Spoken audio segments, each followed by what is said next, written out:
900억을 대출받으면 한 달 이자가 얼마나 나요? 한 달에 2억 8,500이네요. 어쨌든 내가 시작했으니까 책임도 내가 져야 되는데.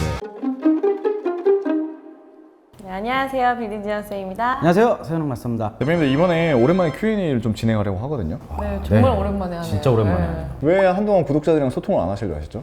죄송합니다. 너무 바쁘다 보니까 잊고 살았어요. 촬영하다가 또 이렇게 계속 저희 영상들이 있었으니까 잊었던 것 같아요. 죄송합니다. 앞으로도 꾸준하게 소통하도록 하겠습니다. Q&A 한다고 하니까 또 나름 되게 재밌는 질문들이 좀 나왔거든요. 궁금했던 질문 몇 개 드리도록 할게요. 두 분 정말 마음에 드는 건물이 1000억에 나왔다. 연그래도 캐시가 100억분이라 900억대 대출을 받는다면 추진하실 건가요? 아니면 한 타임 넘기고 몇 년 후에 재도전할 건가요? 단위가 너무 큰데요, 전화. 우리가 실사용을 하든 임대를 주든 1,200억, 1,300억 이 정도의 매각이 될 수 있다. 그럼 무조건 라면은 저는 네. 합니다. 근데 예를 들어 그 1,000억이 2, 3년 뒤를 바라봐도 딱 미래가 반영된 가격이다. 그럼 저는 안 합니다. 되팔고 나갈 수 있는 출구 전략이 있다고 하면은 저는 합니다. 출구 전략도 중요하지만 내가 이걸 얼만큼 가져갈 수 있을까, 감당할 수 있을까, 그리고 감당할 수 있는 금액이라면 진행을 할 수 있는데 좀 너무 무리하다라고 하면 많이 고민이 되겠죠. 900억을 대출받으면 한 달 이자가 얼마나 나요? 계산해 볼까요? 네, 한 달에 2억 8,500이네요. 2억 8천이면 누구한테는 몇 년을 모아다 어려울 텐데 그게 가능하시겠어요?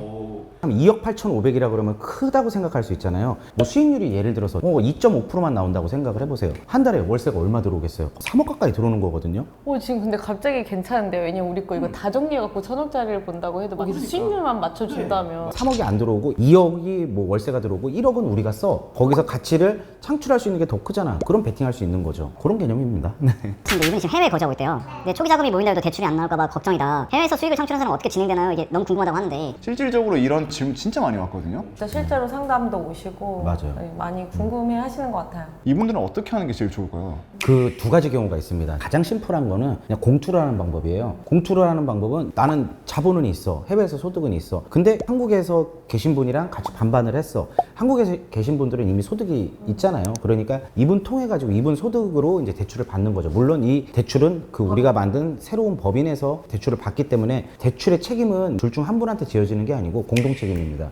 두 번째 방법은 최근에 저희가 이제 실제로 진행하려고 해서 저희가 확인한 내용인데요. 미국에서도 그 소득에 대해서 이제 세금 신고를 하기 때문에 그 세금 신고한 거를 그 아포스티유 공증을 받아서 우리나라 은행에 제출해서 인정을 받을 수가 있다고 하는데 쉽지는 않은 게 이 외국에서 소득이 있으신 분이 대표자로 하게 되면은 우리나라에서 볼 때는 좀 리스크가 있다라고 판단을 해서 조금 어려울 수도 있고요. 이제 외국에 소득이 있다면 그래도 한국에 가족 한 분쯤은 있잖아요. 가족분들 중에 한 분 이제 대표자로 하시고 이제 그 외국에서 소득이 있으신 분은 주주로 해서 투자를 하시는 게 좀 안전한 방법입니다. 그래서 아예 방법이 없는 건 아니니까. 은행에서 보는 거는 대표자의 소득을 보거나 혹은 최대 주주를 보게 되잖아요. 대표자라고 해서 법인의 재산에 소유권이 있는 건 아니에요. 말 그대로 대표자는 월급 받고 일하는 사람입니다. 그렇기 때문에 결국 돈은 다 주주 거예요. 방법이 아예 없는 건 아니니까 이제 궁금하신 분들은 저희 회사로 연락 주시면 또 이제 상담 도와드리고 또 은행도 연결해 드릴 수가 있으니까요. 참고해 주세요. 그 다음 질문인데요. 어떤 분이 사업으로 사용할 목적으로 건물을 지을 때 층고가 낮아도 상관없는데 바닥 난방을 해도 괜찮을지 안 된다면 탑층만으로도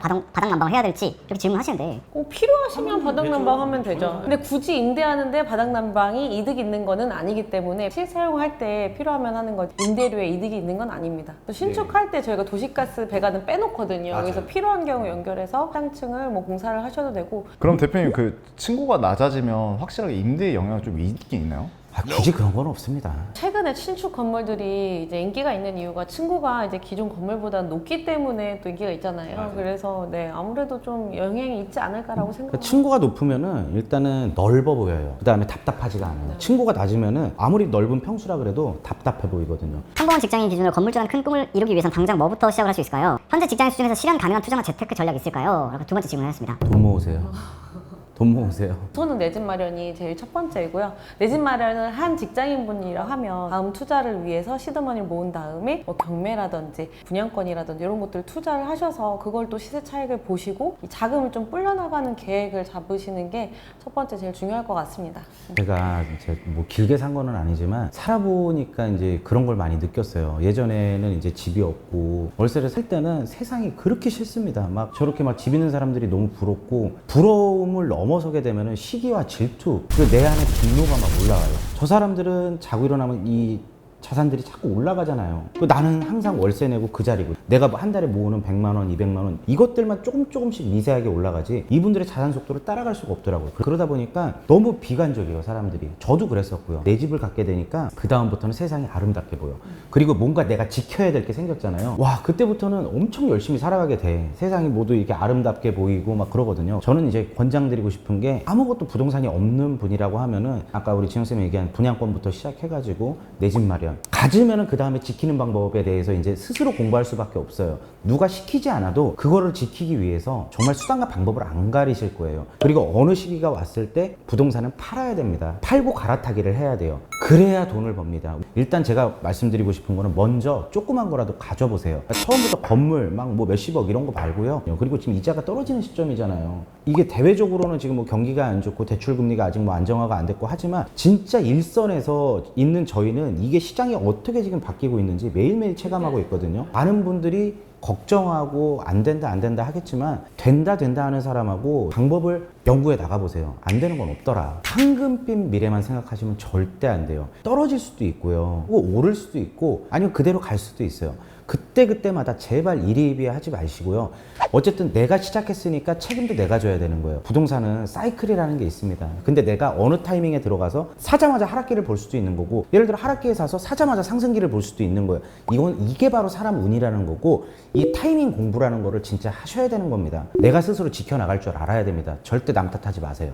어떤 분이 지방에 지금 다가구 주택 원룸 건물을 가지고 있으신가 봐요. 근데 멀리 떨어져 있다 보니까 관리가 어려워서 팔고 싶다는데 잘 파는 방법이 있나요? 물어보시네요. 잘 파는 방법 뭐 있습니까? 그냥 주변에 다 내놓고 그거 맞는 임자가 나타나면 파는 거죠. 지방 어디냐나 또 다르긴 한데요. 어쨌든 지금 주택에 관한 이 규제도 어쨌든 많이 풀렸습니다. 많이 풀려서 그 주택 자체가 월세가 나오는 수익형 상품이잖아요. 이걸 매입해갖고 운영을 하실 수 있는 분한테 잘 팔아야죠. 인근 부동산에 다 내놓으십시오. 최대한 많이 내놓는 게 좋습니다. 부동산에서 매도를 하라고 연락이 오면 왜 팔기 싫은 게 또 사람 십니까? 막상 팔라 그러니까 이거 한 좀 더 받을 1,000만 원 더 받을 수 있지 않을까? 2,000 더 받을 수 있지 않을까? 보통 이제 그런 사람 생각해요. 심리가 그런 것 같아요. 맞아요. 근데 그때 과감하게 내려놔야 돼요. 기회가 이게 흔하게 오는 건 아닙니다. 그 운을 한번 놓치고 나면 또 몇 개월 기다리고 1년이 걸릴 수 있기 때문에 그때 너무 욕심내지 마시고 팔고 다음 스텝에서 더 이렇게 버는 거를 추천드리지 갖고 있는 거에서 조금 더 이거는 현명한 방법이 아닙니다. 어떻게 마스터님은 가르마 라인처럼 이렇게 딱 깔끔하게 밀어버리세요? 이렇게. 제가 그렇게 경험을 했고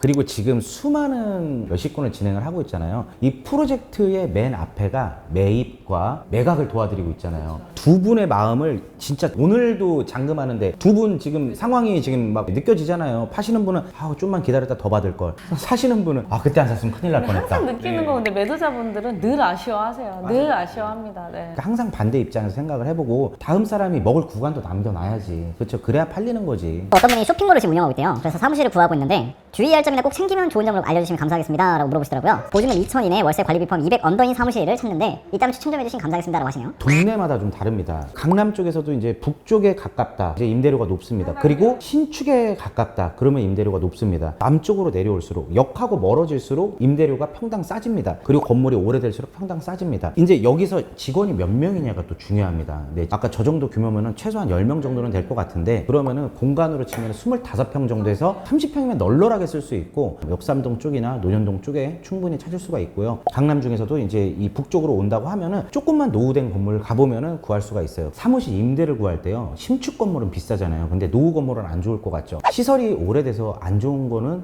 솔직히 있을 수 있어요. 하지만 오래됐지만 그 건물주인이나 혹은 이제 관리소장님께서 관리를 해주는 건물들이 있어요. 그런 경우는 탄탄합니다. 그리고 두 번째 좋은 게 뭐냐면 노후 건물은 수많은 임차인들이 왔다 갔다 하잖아요. 좋을 확률이 높습니다. 왜 그러냐면은 수많은 임차인이 여기를 왔다 갔다 하면서 어떤 업종이든 들어오면 하게 돼 있거든요. 어떤 업체가 들어와서 최고의 투자를 해놨어. 여기다가 한 3천만 원, 4천만 원 투자를 해놓는 업종들이 꼭 있거든요. 그 인테리어가 다음 세입자, 그 다음 세입자, 그 다음 세입자까지 넘어가는데 새로 들어온 사람은 약간의 돈을 들여갖고 거기를 약간 수선을 해나가면서 그 공간이 점점 알차게 변해요. 우리가 건물 볼 때 건물 외관만 보거든요. 내부를 꼭 봐야 돼요. 의외의 이런 로또들이 나타납니다. 뭐 10년, 20년 있는 거 아니잖아요. 2년 계약하고 들어가서 내 사업이 더 잘 잘 되고 직원들이 채용되고 인원수가 늘어나면은 똑같이 이제 뭐 40평짜리, 50평짜리로 이사 갈 수도 있고 그때마다 회사 사정에 맞춰서 구하면 되는데 그런 오래된 것도 이렇게 좋은 게 나올 수도 있다. 이거 꿀팁을 드립니다. 중개사한테 이제 물건을 구하실 때 기준을 정확하게 얘기해 주시는 게 좋아요. 나는 200만 원 이하, 직원이 뭐 10명 정도 된다든지, 그리고 회의실 하나 있으면 좋겠다. 스펙을 좀 미리 중개사한테 꼼꼼히 얘기를 하신다면은 잘 찾아주는 중개사 또 만날 수가 있거든요. 근데 강남에도 정말 수많은 중개사들이 있잖아요. 근데 상가 사무실만 전문을 하는 중개사를 만나는 게 제일 좋을 것 같은데 딱 봤을 때 저 사람이 상가 사무실 전문인지 아닌지